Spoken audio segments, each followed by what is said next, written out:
I'm happy to see you today coming to learn this lesson.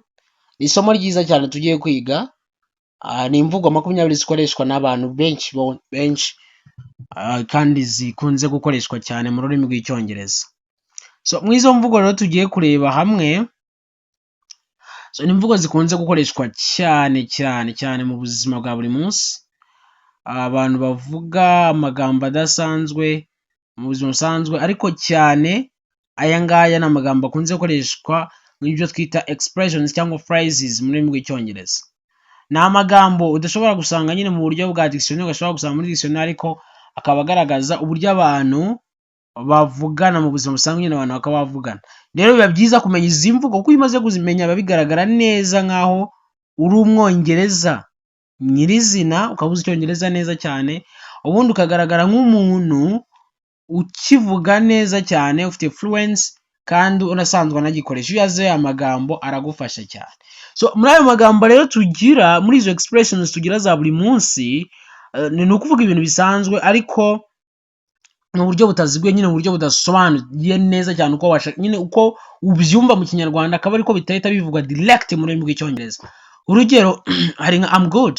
I'm good ntabwo bivuga gusa ngo ni mwiza, ahubwo binavuga meze neza. I'm good. Ntabwo bivuga ngo ndi mwiza, bivuga meze neza, nabyo bishobora kuba meze neza cyangwa se bikavuga ndi mwiza. Iyindi jambo tufite ni no worries. Ntabwo bivuga gusa ngo nta mpungenge, ahubwo binavuga ni nta kibazo. Unashaka kubwira ati oh please can you come to visit me? Oh no worries. Kwambwira ngo nta kibazo. No worries nayo ishobora kuba yakoreshwa ku bantu bari advanced and intermediate. These are words that you can use. No worries cyangwa se I'm good. Rero ayo ni amagambo tuyikora n'amagambo rero 20 akoreshwa kugwara urugero mu buri munsi ndetse n'ibisobanuro byayo by'izo expressions cyangwa se phrases kugira ngo umenye uburyo wajya uzikoresha. Hari iri jambo dufite aha rya WhatsApp. WhatsApp ni ijambo rivuga bite cyangwa se rukubaza ngo uri gukora iki, nyine niki kijya mbere, uri gukora iki, ukawamusubiza ukawavuga urugero hey John what's up. Ahanga igiye gusubiza umuntu nyine n'ubundi uzasubiza ngo not much. Twarabibonye ejo mu nsuhuzanyo mu isomo ry'abatangizi, twabibonye mu WhatsApp uburyo dusuhuza. WhatsApp ni nka bite, bimeze bite, none biri kujya mbere ukamusubiza nothing much, just relaxing, cyangwa se ukamubwira ngo oh I'm good, nabyo birashoboka, meze neza. Iyindi ni WhatsApp man, long time no see. Bite man, harashize igihe tutabonana, long time no see. Iyindi dufite ni how is it going. Isobanura bimeze bite. Ushobora kuba wayikoresha how is it going today, bimeze bite uyu munsi. How is it going with your new job, bimeze bite n'akazi kawe. How is it going ni ukubaza umuntu nyine uko bimeze, bihagaze bite. Tukagira I'm just chilling, naryo ni irindi jambo uzumva bakoresha mu rurimi rw'icyongereza ukaba wamenya icyo bisobanuye. Rikunze abana amagambo ni phrases ziba zikunda gukoreshwa n'abaruvukiyemo cyangwa se abantu bari advanced, usanga nyine barukoresha I'm just chilling. Ahangaha igisobanuro cyabyo ni ndatuje gusa cyangwa se ndatuje nta kidasanzwe. Urugero mfite what are you doing, uri gukora iki. I'm just chilling at home. Ndaho niturije mu rugo, I'm just chilling at home. Cyangwa se I'm just chilling with my friends, ndaho ndatuje n'inshuti zanjye. Ndaho nyine biraho ndi kumwe n'inshuti zanjye. Noneho akaza long time no see nayo ni ijambo rikunze gukoreshwa rivugaragaza iminsi myinshi cyangwa se mu gihe nyine utaherukanye n'umuntu, hashize igihe tutabonana. Hey long time no see. Wow long time no see, you look great. Harashize igihe, oh byiza cyane, uragaragara neza cyane, harashize igihe. Okay, twase ukagira take care, niyo kubwira umuntu ngo witonde, wihangane cyangwa urabe maso. Bye, take care. Bye, witonde. Niyo kubwira umuntu nyine paying attention, abyiteho. Then tukagira urugero none take care of yourself, wiyiteho. Okay, take care of yourself. Okay, uri kubwira umuntu ngo yiyiteho. Tukagira no worries nayo nigeze kubabwira nta kibazo cyangwa se ntacyo bitwaye, cyangwa irugaragariza nyine ko nta kidasanzwe. Sorry I am late, mwihangane nakerero. Kwa musubiza oh no worries, nta kibazo. Cyangwa se thanks for waiting, wakoze gutegereza. Oh no worries, nta kibazo. Noneho wakaza sounds good. Naka nguzumva bakunze gukoresha sounds good. iyi ngiyi uzayikoresha mu gihe uri kuvuga birumvikana neza cyane, uri gusubiza umuntu ko ibyo avuze ubyumva kandi cyangwa se bisobanutse cyangwa wabikunze, ni byiza. Sounds good, let's meet tomorrow, sounds good.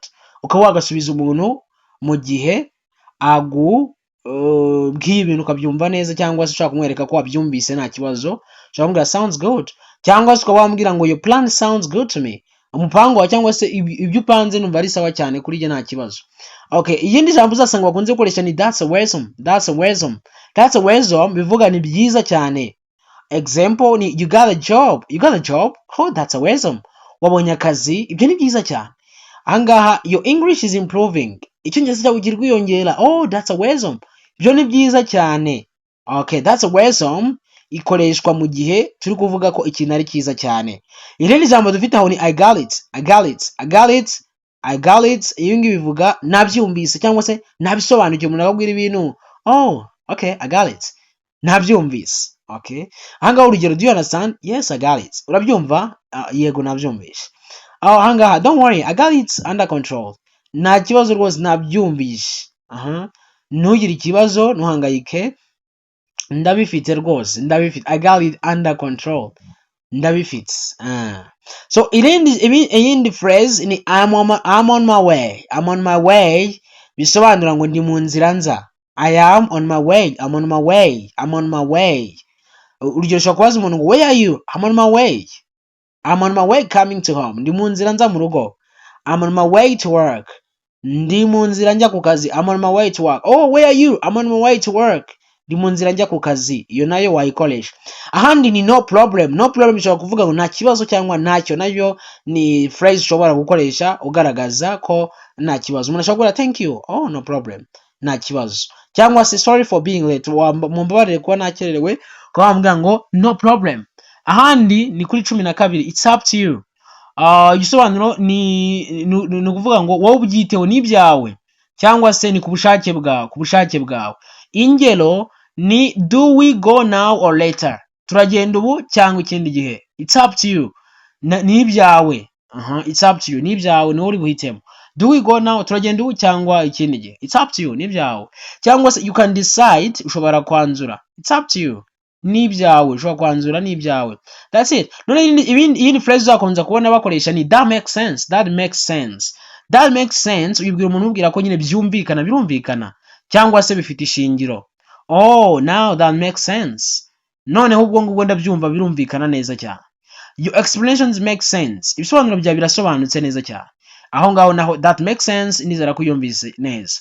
Iyindi phrase dufite ni I am used to it, I am used to it, ni ukuvuga ngo ndabimenyereye. Urugero naguha, the cold weather I'm used to it, the cold weather. Ganga ni nko kubaza ngo the cold weather ni ukuvuga ngo anga ni nko kubaza ngo the cold weather, ikirere gikonje, I'm used to it, ndakimenyereye. Cyangwa se wasubiza umuntu ngo don't worry I'm used to waking up early, ntugire ubwoba, menyereye kubyuka kare cyane.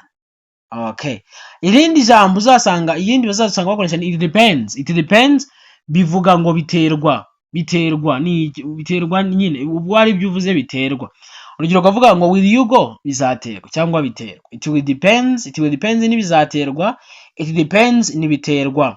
How long will it take, bizatwara igihe kingana iki, depends on traffic, biterwa na ambutiyage cyangwa se abantu nyine babikeneye, cyane cyane no mu muhanda. Iyi traffic iba mu muhanda igihe abantu bari mu muhanda ari benshi. Ariko bishobora no kuba ari nk'abantu bari kujya ahantu, urugero nko kuri website, dushobora gufata nka website abantu bari kuyisura ari benshi, nabwo dushobora gukoresha ino jambo nka traffic. Hari uruvunge rw'abantu biri kwagira ahantu, akavuyo, nabyita nk'akavuyo, ambutiyage. Ego reka tubyite gutyo.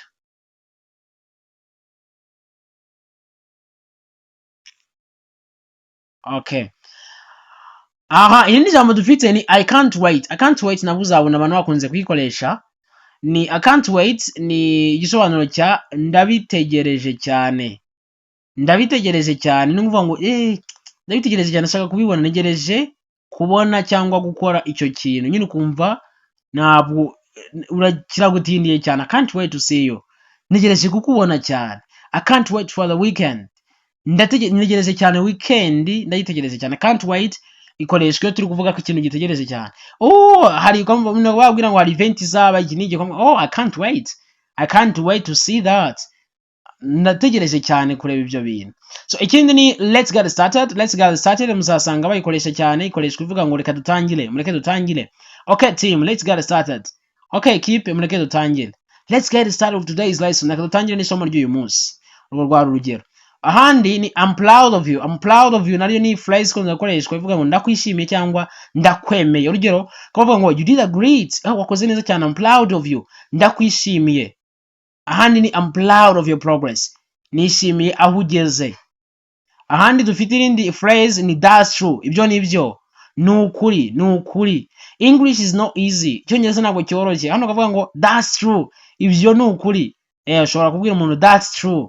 That's true. No kuvuga ngo nukuri. Ahandi dufite ni she works really hard. She works really hard. Nabyo ushobora kuvuga ngo oh yeah, that's true. Ibyo nukuri. Irindi jambo uzasanga bakunze gukoresha cyane mu rurimi rw'icyongereza aba native speakers cyangwa se abantu bamenyereye gukoresha ururimi rw'icyongereza ku rwego rwa advanced, uzasanga ari you are welcome igihe umuntu agushimiye. Ushobora kuvuga ngo ntacyo cyangwa urakaza neza nta kibazo, byose byasobanura you are welcome. Thank you, you are welcome. Ahangaha you are welcome, happy to help, nta kibazo nishimiye kubafasha, you are welcome. So ahangaha rero tukagira practice session. Nibyo ushobora kuba wakora mu buryo bwo kwimenyereza.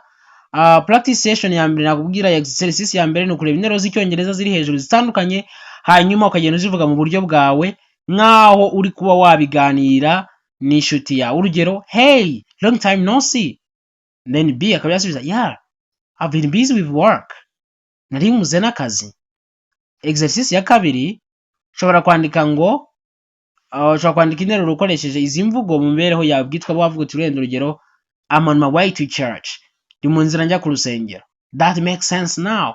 Ibyo birumvikana none haka kanya. Exercise ya gatatu turashaka guhitamo imvugo eshatu ukunda cyane wabonye hari hejuru ubone uzikire mu buzima bwawe bwa buri munsi mu bintu ukunze gukoresha. Urugero nka no worries, sounds good, I got it. Umuntu ukagenda umenya uburyo ushobora kuzajya uzikoresha. So muri grammar cyangwa se pronunciation tips nakugira ahangaha nuko utagomba kugerageza guhindura buri mvugo ijambo ku ijambo. Zimwe muri izi mvugo za phrases ntabwo bigendana neza n'ibyo banditse aho ngaho. Ya kuba wayibonye uko ukamenya nyine uburyo uzajya ubivuga utagendeye uko babivuze, ukamenya igihe aho ikoreshwa nuko ikoreshwa, nibyo by'ingenzi cyane. Ukamenya ati iyi ikoreshwa aha ngaha utagendeye ijambo ku ijambo.